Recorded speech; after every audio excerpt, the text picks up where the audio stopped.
ನನ್ನ ಪ್ರಿಯರೇ, ಕರ್ತನನ್ನು ಸ್ತುತಿಸಿರಿ. ನಾನು ತಾಯಿ ಮರ್ಸಿಲಿನ ಹೊರೋ. ನಿಮ್ಮೆಲ್ಲರಿಗೂ ಹೃತ್ಪೂರ್ವಕ ಶುಭಾಶಯಗಳು. ಇಂದು ಮಾರ್ಚ್ 10ನೇ ದಿನ, 2026ರ 3ನೇ ತಿಂಗಳು. ವಿಷಯ: ನಿರ್ಭಯ ಜೀವನ. ಮೊದಲ ಸಣ್ಣ ಪ್ರಾರ್ಥನೆ. ಕರ್ತನೇ, ನಿನ್ನ ಪವಿತ್ರಾತ್ಮದಿಂದ ನಮ್ಮನ್ನು ತುಂಬಿಸಿ.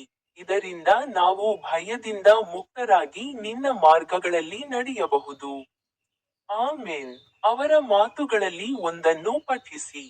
2ನೇ ತಿಮೋತಿ, ಅಧ್ಯಾಯ 1, ಪದ್ಯ 7.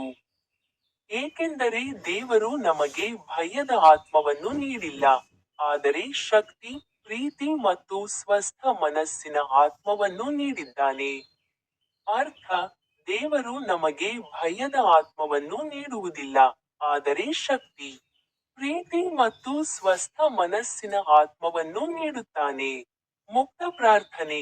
ಕರ್ತನೇ, ನಮ್ಮ ಜೀವನದಿಂದ ಭಯವನ್ನು ತೆಗೆದುಹಾಕಿ ಮತ್ತು ನಂಬಿಕೆಯಿಂದ ನಮ್ಮನ್ನು ತುಂಬಿಸಿ. ನಿಮ್ಮೆಲ್ಲರಿಗೂ ಹೃತ್ಪೂರ್ವಕ ಶುಭಾಶಯಗಳು. ನನ್ನ ಯೂಟ್ಯೂಬ್ ಚಾನೆಲ್ನಲ್ಲಿರುವ ಸ್ಟಿಕ್ ಬಟನ್ ಅನ್ನು ಕ್ಲಿಕ್ ಮಾಡಲು ಮರೆಯಬೇಡಿ.